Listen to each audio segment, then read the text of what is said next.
What's good? I am the UnDJ. Go check out the music channel. Shameless plug. And I'm gonna do it every few videos, so nah.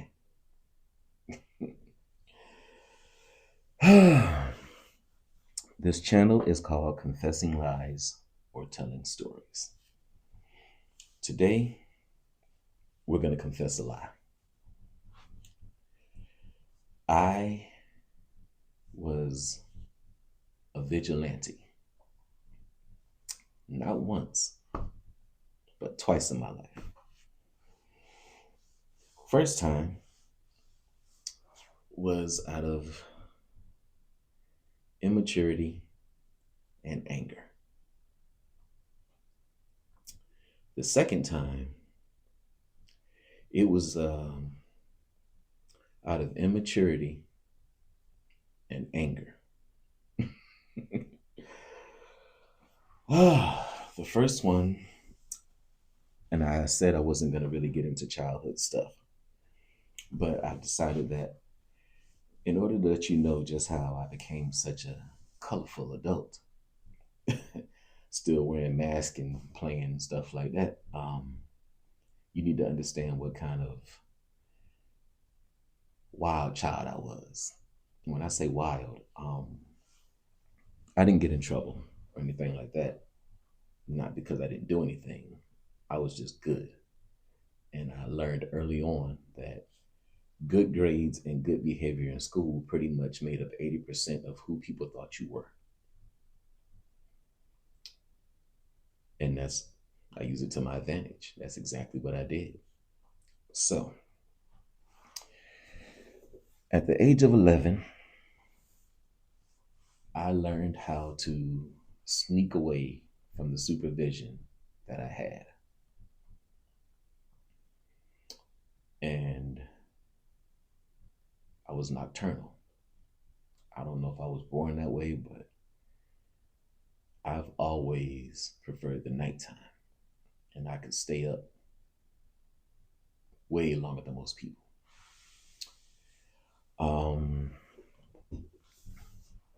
I leaned into it,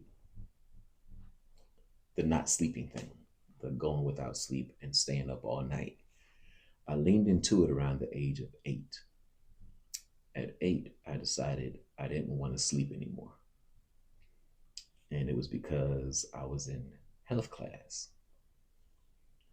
And they were teaching us lifespan. Now, I don't want to sit there and show my age or whatever, but then they used 60.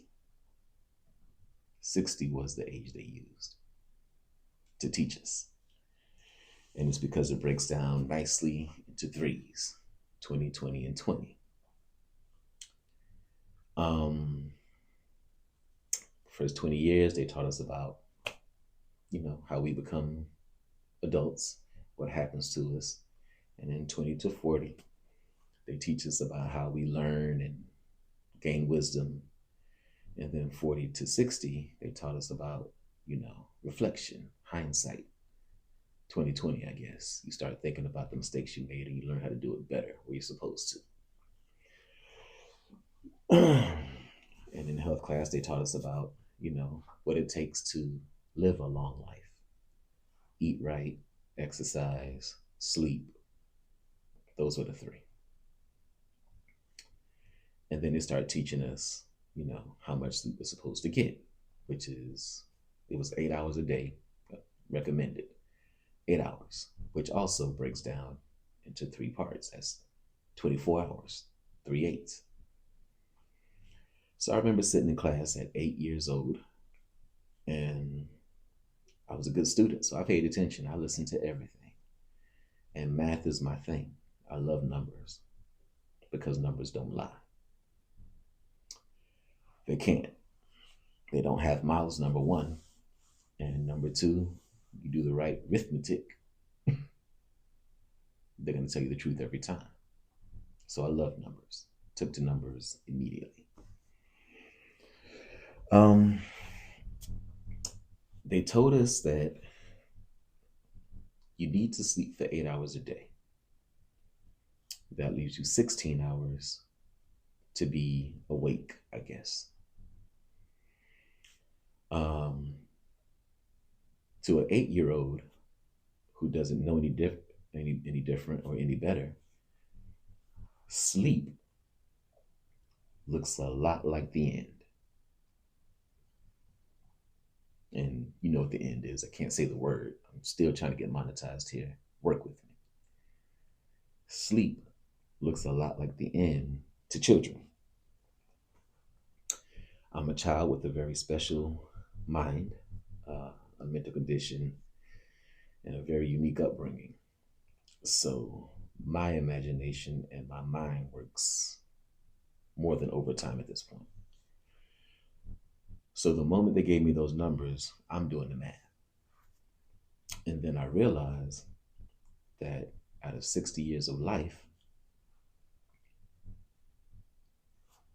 you're looking like it's the end for 20 years of that, practicing, if you will. And that's what I started calling it. And that used to be a catchphrase. Like, look here, man, I don't need no practice to do that. So far, everybody I've known has done it perfectly when it's time to do the end. I don't need to practice that 8 hours a day. But in that class, I remember scaring the hell out of myself when I realized that by doing what was recommended, I'm giving up 20 years of actual living. Now, I don't know about other people. I know what you see on TV, I know what I've heard and all that. But for me, I must have got thrown out of the Dream World Club because I'm not allowed in. I don't go to sleep and have great dreams and action dreams. I would even love to have a nightmare at this point. All right? I don't have that. The weird part is when I'm asleep, number one, I know I'm asleep. When I'm asleep, it's almost like a charge thing. I hate doing it. I dread it. I don't go to sleep. I fall asleep. I go until I cannot go anymore. And then I'll sit down somewhere. And then it's like, all right, well, I got to stay here because I'm going to end up falling down somewhere if I try to take too many more steps. And then I plug in. While I'm plugged in, I know I'm asleep. I can hear everything around me, but I can see nothing.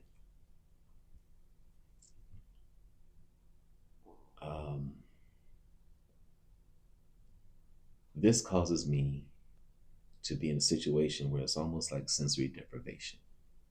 I'm left to my own thoughts in a place where there's nothing. So it's not fun. Not for me. Not the way I think. And I sit there and I wait. And I don't know what kind of process it is, but when my mind knows my body is ready to roll, I wake up. I start blinking my eyes wherever I'm at to come out of the darkness, and I get up. And I've done it like that for as long as I can remember. I've always been able to blink myself awake and keep on pushing. But I hear what I can only imagine or only think must be the dream world around me. And for some reason, I'm locked out of it. I hear a bunch of stuff around me and I never see anything. And I can tell that wherever it is, it's not in the same area as me, and I can hear it. I wish I could get there. It sounds cool. When I hear people talk about dreams and nightmares, I think the same exact thought. But either one, I wish I could have that. I wish I could dream that. I dream 8 people would come after me and they chase me, and it's like, yeah, cool. And they did what to you? Wow, that's violent. But then you woke up and didn't have a scratch on you. How cool is that? So I don't understand the fear of nightmares or dreams or any of that, because If it all goes black, like it's the end, I promise you, you'll be welcoming every monster and anything that's ever chased you in any nightmare you've ever had over that. Believe you, I'm telling you. All right. So I'm in class. I do the math. I realize that out of 60 years, I only get 40. That's a lot. Even for money. You owe me 60 and you only gonna hand me 40. We got an issue. You're gonna have to say something about that other 20. And I'm just supposed to willingly give it up. I gotta trade 20 to get 40. I didn't believe that. And then I started thinking, well, they also said that this takes years off your life if you don't sleep. But if you're not sleeping, you're also gaining years on your life. So are you really losing? Or are you just living faster? Again, this is my 8-year-old mind. So I'm a rebel. I'm not going to listen to anybody. Naturally, I only slept for like maybe 4 or 5 hours a night, every night. But that day in class, I decided, oh nah, you don't get to have 20, not out of me anyway. So I immediately said, I'm not gonna give him any more than 10 from here on out. 4 hours a night. If it's 8 hours, that's 20 years. If I sleep 4 hours every night, then they only get 10, which means by the time I hit 40, I will have actually lived 50 years because I would have been awake 10 years more. Wait, let's do the math. No. Yeah. But it'd be 5 years by then. But anyway, you get what I'm saying. By the time you get to 60, instead of living 40 years awake, you would have lived 50 years awake. Okay? You got back 10 of them. Now, it's a little excessive to try to take it down to 2. At least when I was a grown boy, it was excessive. I do that now. 2 hours. That's all I need. Not all the time, but I don't go over 4. I haven't slept over 4 hours in about at least 15 years. And when I did sleep over 4 hours, we're talking about you can count it on one hand in a year's time how many times I did before then. And it was because I was just exhausted. And if I slept over 4 hours, it's because I only slept 2. So it would still average out to no more than 4. I would venture to say now, with the way I've done things, because again, I can't stress this enough. I say it in almost every video. I watched way too much TV and I believed everything I saw. Not that it was real and I was watching something real on TV, but the concepts. Okay? I understand those camera tricks and all of that kind of stuff back then. They didn't have CGI then. But I understand that it wasn't the actual actors and actresses doing it. It was tricks. But in my crazy mind, it was, hey, they didn't get it from nowhere. They got it from somewhere. If they put it in a movie, that's because it's possible. It might be hard to do. It might be a one in a million shot, but it can be done. So I set out to do anything that I wanted to do that I saw on TV. And I honestly can't think of one thing I didn't accomplish. Anything I saw on TV that I wanted to do, I did it. And I'll be damned if it didn't work. Every last thing. So I never learned the lesson to stop trying what you see on TV. I say that to say this, pushing the limits. People can tell you what you're not supposed to do. People are going to tell you what you should do. People are going to give you research. They're going to put on their little jackets and all the things that gives them the authority to tell us what we should and should not do. don't know if it's called white coat syndrome or lab coat syndrome, but we tend to let people tell us what to do. And if you would just take 2 or 3 minutes to study the person who's trying to be the authority figure, 9 times out of 10, you'll find out that they do not even follow their own advice. Case in point, I've dated people in the medical field, and every nurse, you know, they've told me the same thing. Doctors, everything. They say that the people in that field are the worst and the most non-compliant when it comes to doing the things they tell us we need to do to stay alive. And I'm looking at these people, they're not in great shape. They're not, so why do I have to do it and they don't? And I just started asking questions and asking questions and asking questions about everything. And that one class where they told me that I had to sleep 8 hours a day, every day. To think that it's been 2 decades since I've slept every day. Again, very rarely do I sleep over 4 hours, and it's because I'm completely exhausted. And I probably only slept 2, 1, or 3 multiple nights.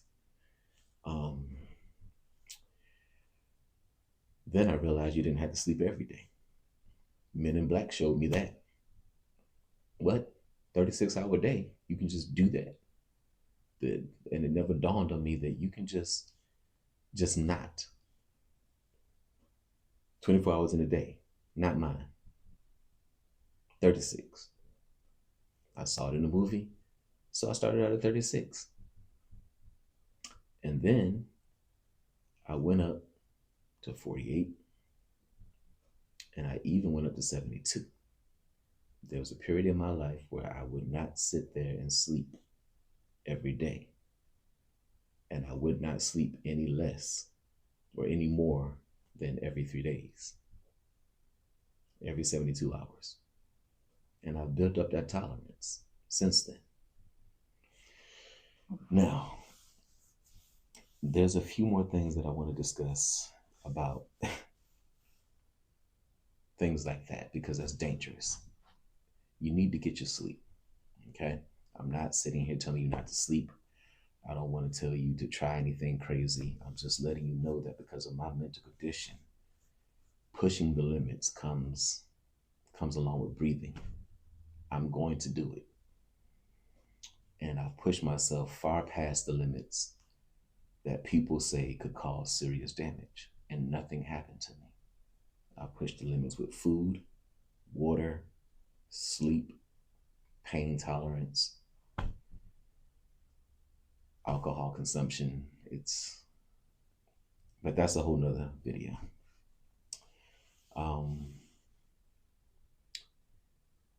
Don't believe anything you hear about you. Okay? You can believe things that you hear, but don't believe anything that people tell you about you.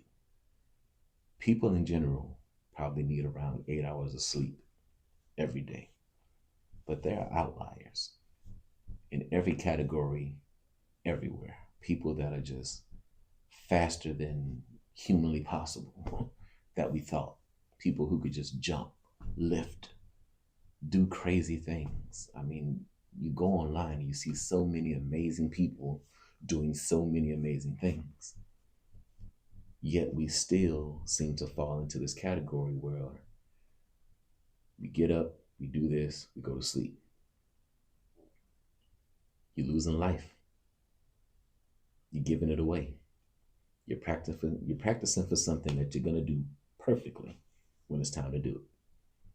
And I understand you need to plug in and recharge. But most people with their cell phones, it's never 100% charged.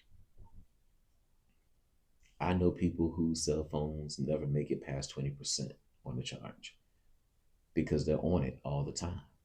So they plug it up, they get a few things, and they use it. But if you notice, until it gets critical, these cell phones can do the same thing at 35% charge that they can do at 100% charge. The phone isn't any weaker, any lamer, it doesn't know any less. It's the same phone. It's just going to need to have to plug in for a second. Just got to plug it in. But it still functions the same. And if you would just apply that logic to yourself, you'll be surprised how many of those side effects that they say when you don't eat, don't sleep, don't drink water. A lot of those are just suggested. That's your own brain telling you, oh, it's time. Why? Conditioning, man. Conditioning. You've been conditioned. People in general are a lot more durable and stronger than we think we are.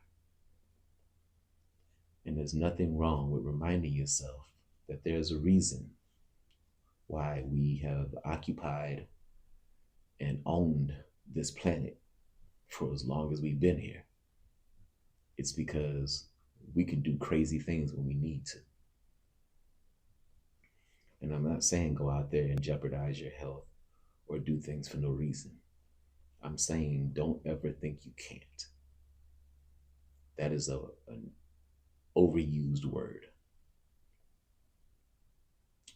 And I would venture to say at this point in 2025, it might not even exist anymore. Can't is a word that we use so freely. It's a powerful word, but we love to use it. And it doesn't have as much merit as you think it does. All right? Don't stop yourself from doing, even if it's something stupid. Because in that stupidity, you learn lessons. I don't panic if I get home at 4 a.m. and have to leave at 6 a.m. and have to be up all day. That's scary. Other people will have to call in and can't do this because they feel like, oh my goodness, I didn't get any sleep. There's a certain freedom and liberty that comes along with knowing you don't need it if you don't have time for it. So, when it comes to life, when it comes to living, remember what the true currency is. It's not money, it's time. And we've allowed people who just wrote down some information in some books a long time ago to tell us that even now, when we're not running around on foot, hunting night and day,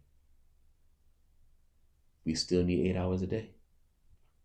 We still got to give up that 20 years to laying horizontal doing nothing, practicing for something that you're going to do perfectly. I just don't agree with that. And now I do what I want. And I'm probably about 10 years, about 10 to 12 years ahead of my time. Wisdom, intellect. Because while others were sleeping, I was up living. And on that other side, that dark side, it was invaluable as far as strategy. Because it was almost like a Jason Voorhees thing. I don't have to chase you. Eventually, you're going to have to stop because you're going to need to eat, sleep, rest. I'll just walk until you can't, and I'll catch you. So there's always a method to my madness. And there's always going to be a method to your madness. Don't be afraid of yourself. Don't be afraid of the darkness. Don't be afraid of the stupid thoughts because they're not stupid. They're just you thinking about you in your way. And there's nothing wrong with that. Test life because it's damn sure testing you. Until next time.